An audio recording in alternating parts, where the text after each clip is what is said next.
It's pretty incredible to think that this team can be so delusional as to completely ignore the reality that is in front of us. Right now, every single metric is pointing to extremely challenging times ahead. In fact, I'd actually argue maybe the president had it right when he said the other night at a dinner party that we might be facing a kind of Armageddon-like scenario. Listen, I'll tell you, I said that actually ages ago. I'm not the president, of course. I'm not the president of the United States. And so it's a little easier for me to throw around terms like that. I don't think it's necessarily great for him to do so. But he said some pretty aggressive stuff.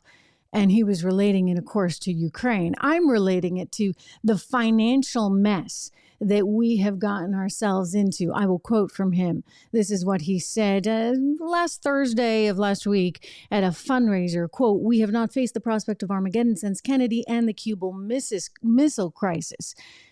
He's referencing, of course, October 1962.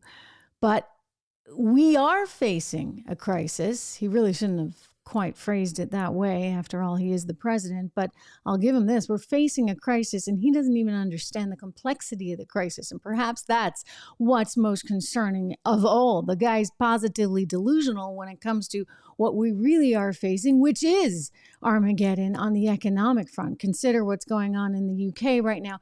Consider the mass inflation here. Consider the amount of potential defaults we could have even on mortgages, right? As mortgage rates reset, we're now looking at upwards of 7%, the highest rates in 20 years. Can the U.S. withstand this? I'm not so sure we can. I think it's going to be a very problematic time. We're going to get into all of it, including some sound I have to play for you because it really speaks again to this sense of delusion that I think America is going to call the Democrats out on.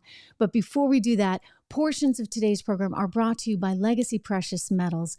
You know, one of the best ways to hedge long-term some of this inflation, and history has proven this, certainly over the last 20 years, but throughout history, is by investing in things like precious metals, things like gold. It can be one of those assets that you look to for diversification.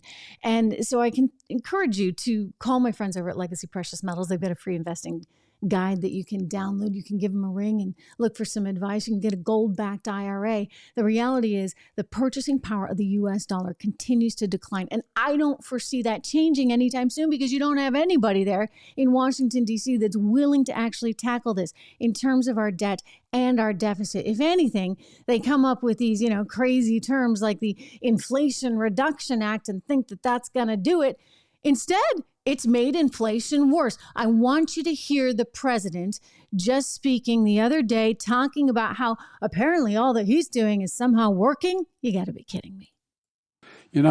I wrote and then signed into law the Inflation Reduction Act. They used to call it, in the press, poor people have to follow me all over the country. We heard me say it before. It used to be called Build Back Better, but we got almost all of it. That Inflation Reduction Act did a lot of things. It had just a short amount of money, $368 billion for the climate, which is, it did a whole range of things. But what it did was it took on special interests in a way that we haven't in a long time. I know I don't look it, but I've been around for a while. And it's one of the most significant laws in our history when it comes to helping families pay their bills at the end of the month.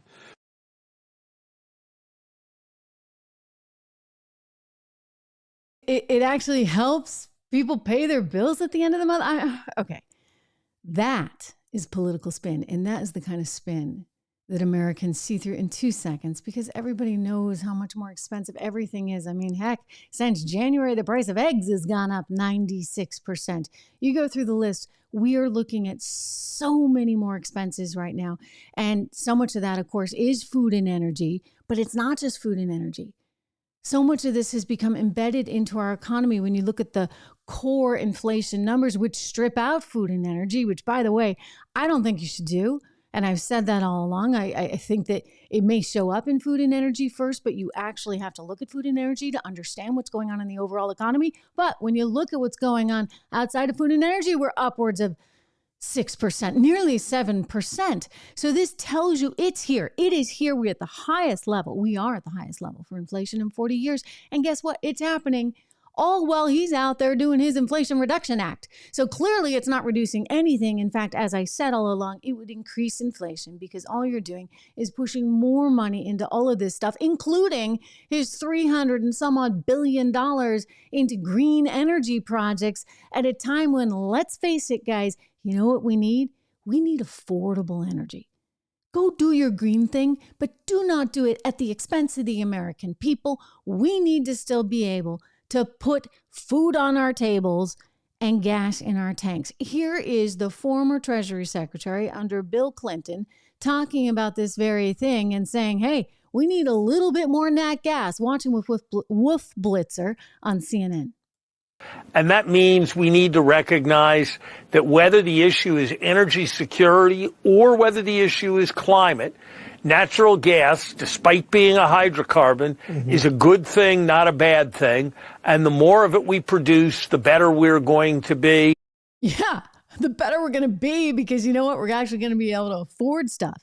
So again, it's fine to have your pet projects, and it's fine to have long-term goals. And there's nothing wrong with that.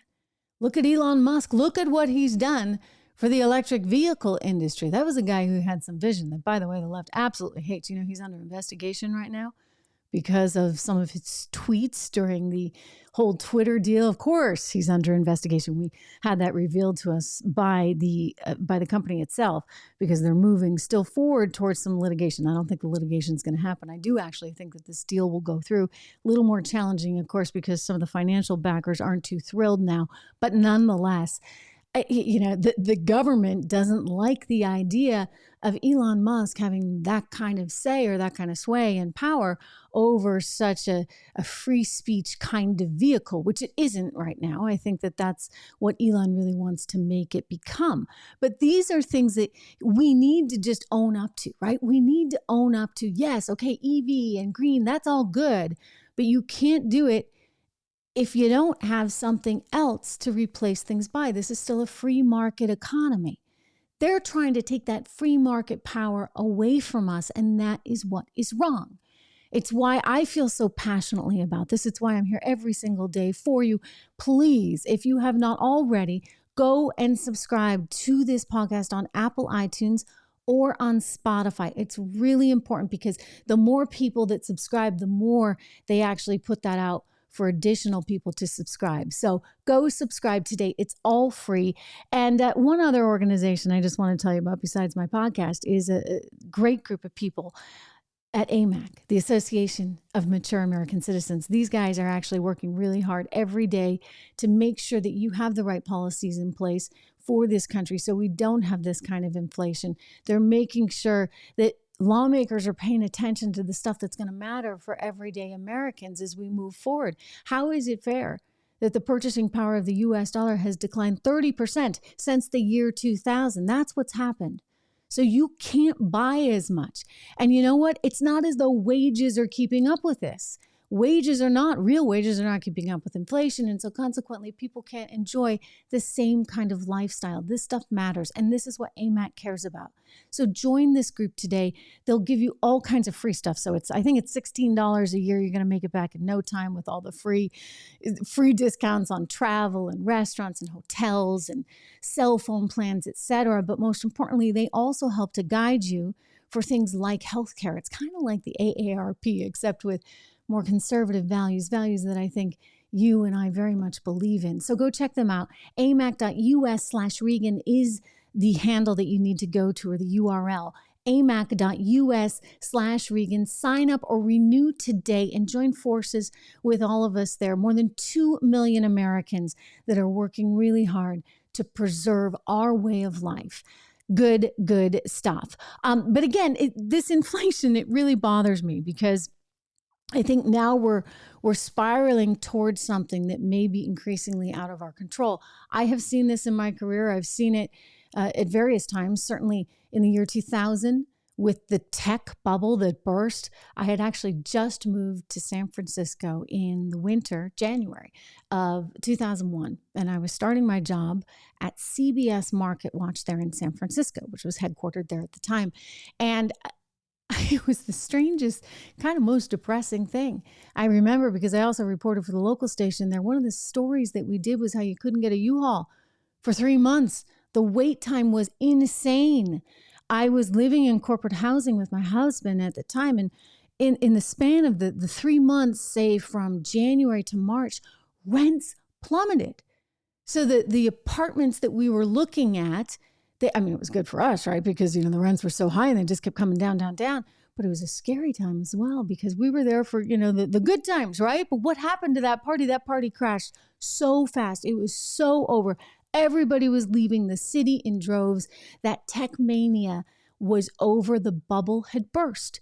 Well, it happened again in 2008 and in a much more serious and systemic way.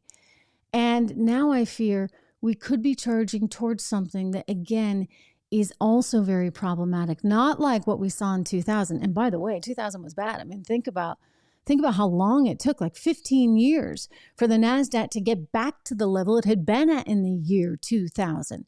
So these are serious problems. And my biggest concern is whether or not we could be marching towards a systemic crisis a la 2008. And we don't have any powder that has been kept dry by the Federal Reserve to be able to manage it, nor by our federal government, because they've just been out there spending and effectively trying to mitigate what the Federal Reserve is doing.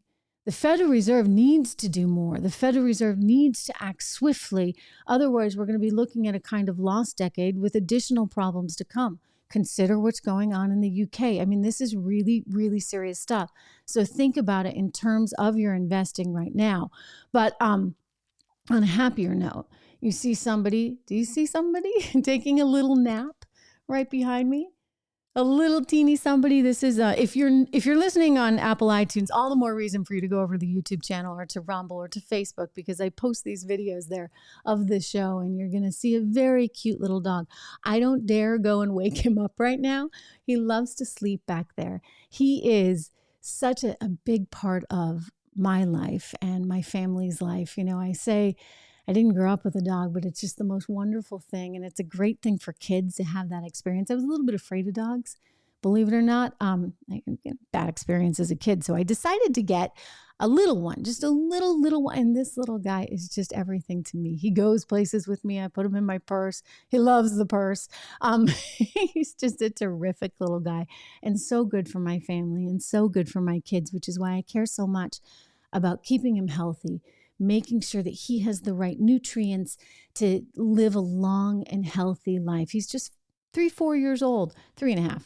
I want him to be here with us as long as he can be. So I was so excited to meet naturopathic Dr. Dennis Black.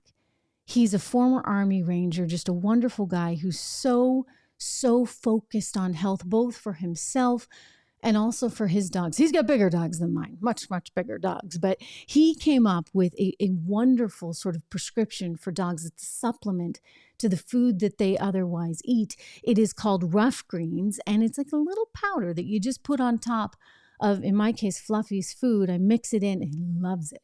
It's got all the vitamins, it's got all the antioxidants, all the digestive enzymes that Fluffy needs to really be as healthy as he can be.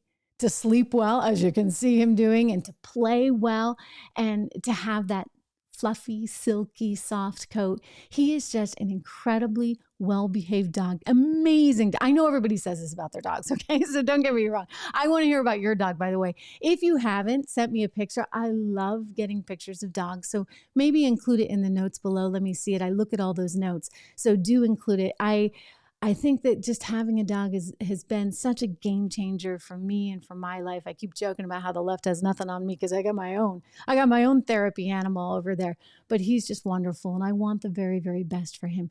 Rough Greens, roughgreens.com really makes me secure in knowing that he's getting all those vitamins he needs. So you can get it too. I encourage you to do it. I know your dog's going to love it. I'd be shocked if he didn't. I know Fluffy, who's kind of a picky eater, very, very picky eater, actually. He's very discerning. And so he loved it immediately. So go to roughgreens.com, get your free trial bag. All you have to pay for is shipping. And if you don't like it, no harm, no foul. So go check it out. And know that Fluffy says hello and encourages you to do that as well. Anyway, as always, wonderful to have you here. Do me the favor of subscribing to the show on Apple iTunes.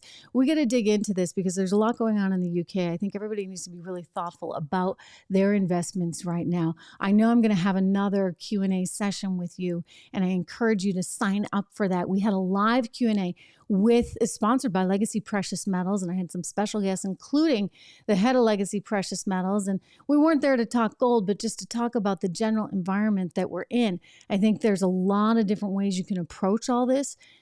I'm not a financial advisor, so I want to get that disclaimer out there. I'm just a journalist who watches all this stuff very, very carefully. And I can tell you, at least in my own portfolio, that I became really, really conservative actually beginning in January. And I'm happy that I did, given all that has ensued. I think that you need to be thoughtful about where you're putting your money. I think things like dividend stocks are worthwhile. I mean, hey, at least the stock is going down. My parents always said that. They actually invested in a lot of dividend stocks back in the 70s. And they always said, if the stock's going down, at least you know you're getting paid a little something. I think that's a worthwhile mantra to remember. I think assets like treasuries, right? Who would have thought treasuries? But you're looking at well over 4% now, even on the 2 years. So you can look at a 6-month treasury. You can look at a 10-year treasury. At least you're getting paid for something. It's not quite inflation, of course, but at least you're not losing money. If you keep it in cash, you are losing money. And then, if you're in it for the long haul, things like gold as well matter as well. So, and I'm just going to say this, you always want to have a little bit of something on the side that you can put to work for maybe some of those more aggressive style investments in money that you wouldn't mind losing.